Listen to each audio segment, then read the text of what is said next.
Time is life. If you waste your time, you waste your life. If you master your time, you master your life. What is time? Time is what we don't have much of when we're running for a plane. It's what we frantically try to save so we can waste it. It's being born and dying. We measure time in hours, days, months, and years. We live in a world of clocks. Good morning. The time is 6:15 a.m. Clock tells us when to get up, when to go to work,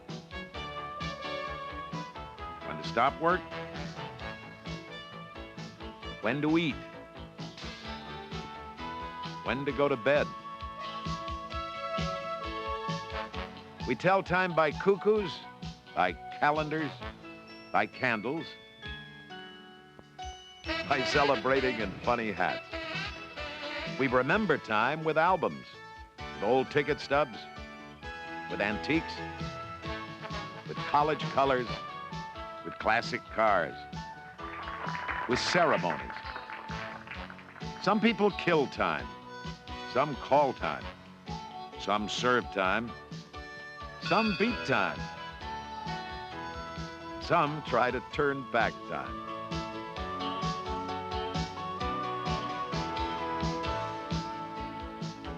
And all too often in this frantic world we live in, time is something we never have enough of.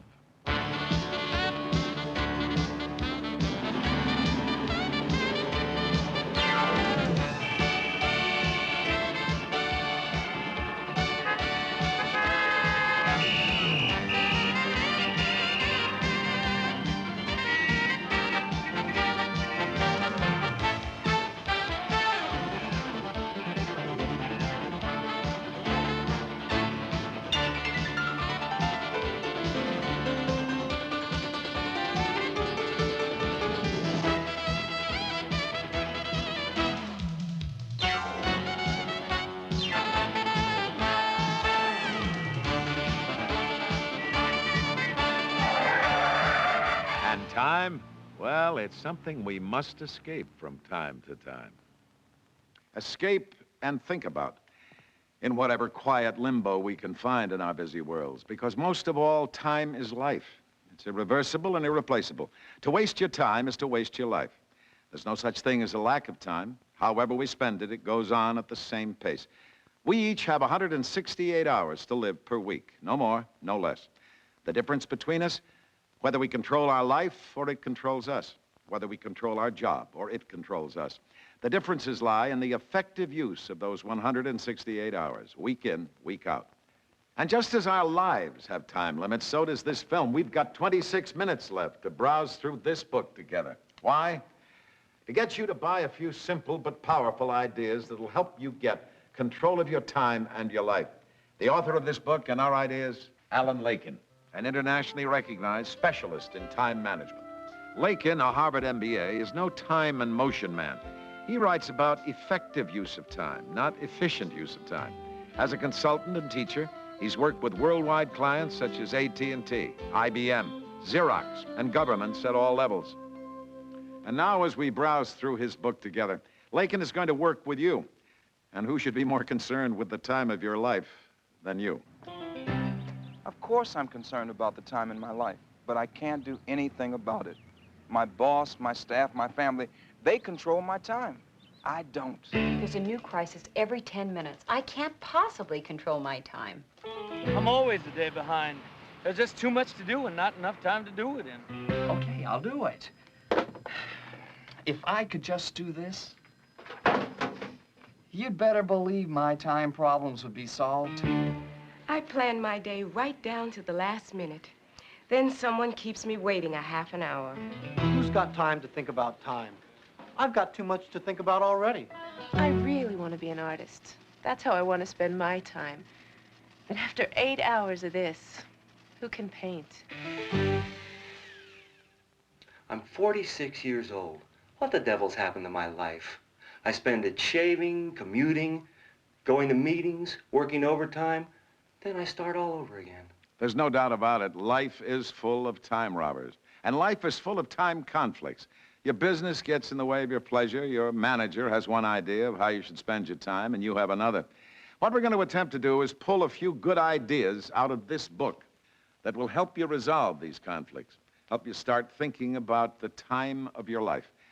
Not just in minutes and hours, but in what you want out of life, what you want out of your job.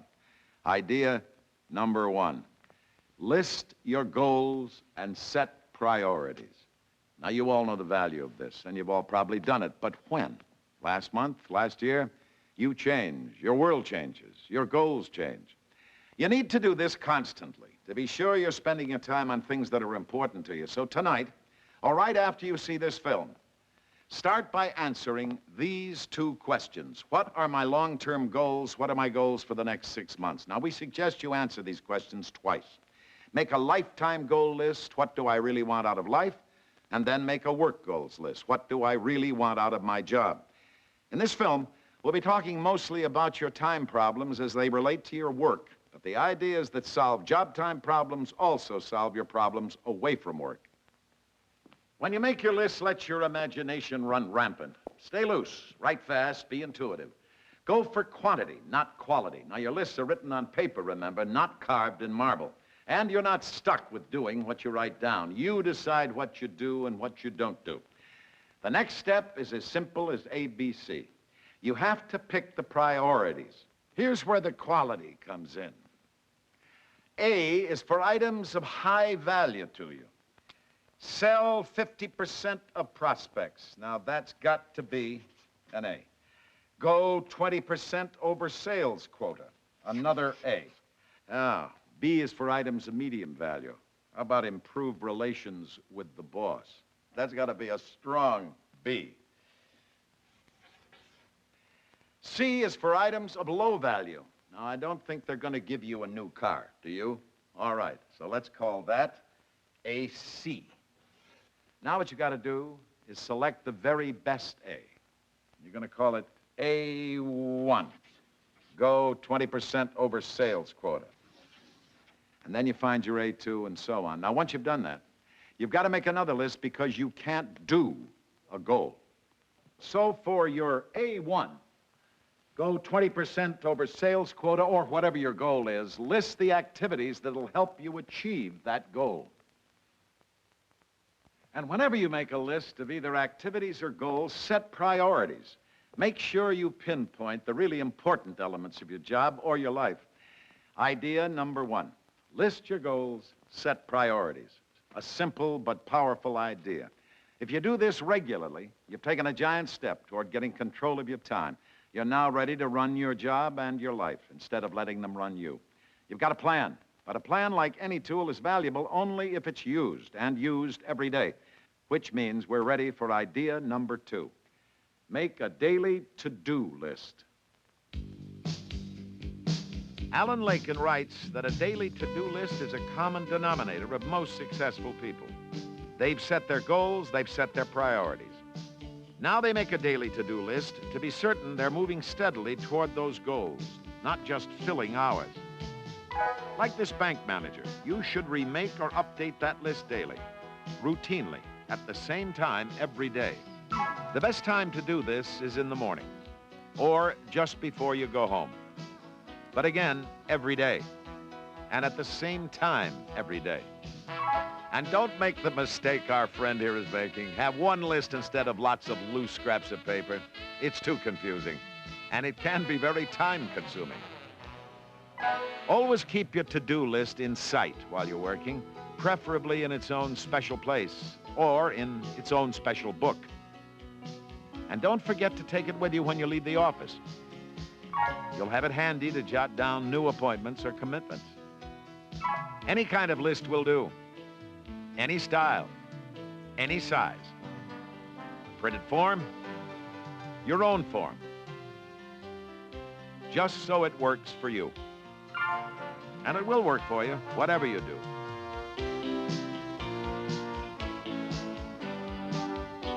But a list is not enough. Again, you must set priorities for that list by the ABC system. Repeat, unless you set priorities, your to-do list won't really help you with your time problems. Color code the list if you like, but don't get too organized. The idea is to do the things you really want and need to do, not to spend all your time making lists. Beware of becoming a time nut like this fellow, that overly organized person who can't make a move that isn't scheduled. He's so busy being well organized and organizing other people, he's often blind to change or new opportunities or needs of others. But don't be too casual and try to keep your list in your head. 11 o'clock. I know I'm supposed to do something at 11 o'clock. Mental lists are rarely successful. Stick with written lists. But remember, it's not crossing out items on that list that's important. It's making better use of your time. And before you even consider doing anything yourself, see what task you can delegate or talk someone else into doing. Use your to-do list when you schedule your time. That'll prevent you from filling up your time with low-priority appointments and tasks. And don't fill up every minute of the day with projects or appointments. Would you like me to send in your 2 o'clock appointment or your 3 o'clock appointment? Oh. You're bound to get behind if you See, do. Let me, why don't we, And go home feeling frustrated and guilty. Why don't you, pick one? Give up waiting time forever. View being kept waiting as a gift of time. Do something on your to-do list. Read an article you've been wanting to read. Study those sales figures. Read a book on time management. You say you have no time to learn French? Why not listen to tapes while getting ready for work? Or take that self-improvement course while commuting. Make inroads on your to-do list every chance you get. But whatever you do, don't do what our friend here is doing. Start with A's, not with C's. Time out. Hold it right there. What's your trouble, friend? Start with A's, not with C's. Sometimes that's not possible or practical. Now, it's always possible and generally practical. Prove it. Now, look, it was 10 minutes to 12. I have a lunch date. I can't do any of my A's in 10 minutes, so I got rid of a C. Looks like you got rid of a lot of C's today. I had a lot of 10 minutes between interruptions. Look, you're not alone. Most people do too many C's. They're easy, they're fast, they make you feel you're really accomplishing something. Yeah, but it's Monday. A tough day for appointments. I get my juices going for the week by getting a lot of the junk out of the way. Monday's a junk day, huh? I've always said Mondays are a tough way to spend 1/7 of your life. You could say it another way. When you waste Mondays, you waste 1/7 of your life. You can't justify clearing your desk of C's by saying you're getting them out of the way so you'll be free for your A1 later. Sometimes later never comes. That's why Leaken says start with A's, not with C's. Look, I care about my job, and I think I'm pretty motivated, but it's tough to find enough time to do all my A's. Don't kid yourself. It's because you're doing all those C's. You simply don't have any time for A's. Resorting to desk neatening and turning out gobs of trivia might provide temporary satisfaction, but it's a mirage. You're not getting jobs done that are important to you. C's can't be all bad. I've got so many of them. 80% of everything in the world is a C. But it doesn't follow you should be spending 80% of your time on them. Just the opposite. Concentrate on the 20% that are of high value to you. 80% of sales come from 20% of your customers. 80% of production is in 20% of your company's product line. And 80% of your telephone calls come from 20% of your callers. You know my wife? I know it's important not to get bogged down in low-value activities. Focus your time on the 20% where the real action is. Take a salesman. Most salesmen could benefit substantially by weeding out 20% of their customers in terms of present and potential volume. You know my wife and my customers. Look, though, you can never tell about a customer's potential. They're all important. Of course they are. But 80% of the potential is still only 20% of the prospects. So don't keep low-value customers just because they're safe and sure and friendly and time-consuming. You need that time. Take the risk you must take to succeed, whether you're a manager, a trainee, salesman, or an actor. Spend your time working on A projects, A accounts, A jobs, A roles. Go through your contact files and pending files at least once a month. Throw away at least one low-dollar prospect or customer or project. And remember, maybe last year's A may now be a C. Upgrade and downgrade constantly. Don't spend your precious time through habit. Rather than thinking, I have to do this C, get in the habit of thinking, Maybe I don't have to do this C. Which brings us to idea number 4. Leaken's question, what's the best use of my time right now? What is the best use of my time right now? Golf. If you answer seriously and golf is the answer, it may very well be the best use of your time. But you can't play many holes in that 10 minutes you had before lunch. Leaken's question is simply a tool. You should use it quickly and spontaneously as many times a day as you need it. It helps you make the minute-to-minute decisions you have to make. It's particularly useful to get you back on track after interruptions. You're saying that doing my C wasn't the best use of my time? You're the one who labeled it a C, not me. Why waste time on it if you have an A to do? Even 10 minutes of thinking quietly about that A has to be more useful. Ask yourself the question, what will happen if I don't do this C? And if the answer is nothing, don't do it. But sometimes my C is my boss's A. Then the answer obviously isn't nothing. Sometimes your boss's request, however, dies a natural death, and give it an aging period. If it doesn't die, do it. Don't pout over it. After all, the boss is the boss. Now, you can make this kind of a C more palatable by thinking of it in the larger context. Put it in a larger frame. Take a government employee, for example. Now, that's a good one. Some high official may make a ridiculous and time-consuming request, but if you're going to stir up a lot of flack by not doing it, do it. Get it out of the way. Don't waste a lot of valuable time complaining about it. But don't do Cs that don't have this crisis potential. Everything is a crisis at our office. Tasks like bills rarely go from the bottom of the C pile to crisis proportions without some warning. Now, your managers or customers' follow-up requests should tip you off. Leaken puts it this way. If they never ask about it, it's a C. If they write a follow-up note, it's a B. If they phone, it's an A. And if they come in person, brother, it is a crisis. Do you have a C drawer? A C drawer? No. Let's get you one.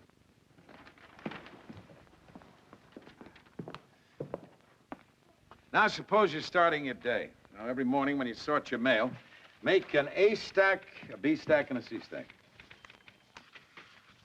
All right, now resort your B's, decide whether they're A's or C's. Then take your A stack and put it in a handy spot, an A spot. All right, now take your C's, put them in a C drawer. That one down there is fine. Out of sight. Forget them? Forget them. If you have a request for a follow-up, you'll know where they are. What happens when the drawer is full? And then you move to another drawer, preferably more remote. After a few months, you throw them away. I could learn to enjoy that kind of paperwork. You'll know the operation is a success if you have to borrow someone else's trash can to get rid of your trash. Oh, whatever you do, remember the most important rule of all about paper and our idea number 5. After sorting, handle each piece of paper only once. Here's a man who doesn't know the meaning of that rule. Handle each piece of paper only once. Oh, yes, he's a little exaggerated, but not all that much. He is on every mailing list, subscribes to every possible newspaper and trade publication, a true victim of information overload. Every morning, he stacks and restacks his paper and mail. When he goes home or on a trip, he stuffs them all into an attaché case. When he comes back, he stacks and restacks them again. He's a paper shuffler. Have you been a paper shuffler lately? If that man lived by this rule, how much more productive and calm his life would be. He'd be on top of paperwork instead of surrounded by it. We suggest you live by that rule, too. Control your paperwork instead of letting it control you. Don't pick up a piece of paper unless you intend to do something with it. Don't put it down until you've done something with it. If you really can't take care of it immediately, at least do something to move it ahead. A complaint doesn't go away simply because you hide it for a few days. Dictate a reply immediately. Try to say it in 2 paragraphs. Don't be a perfectionist. Dictate key ideas only. Let your secretary construct the letter. Write answers on incoming mail when you can.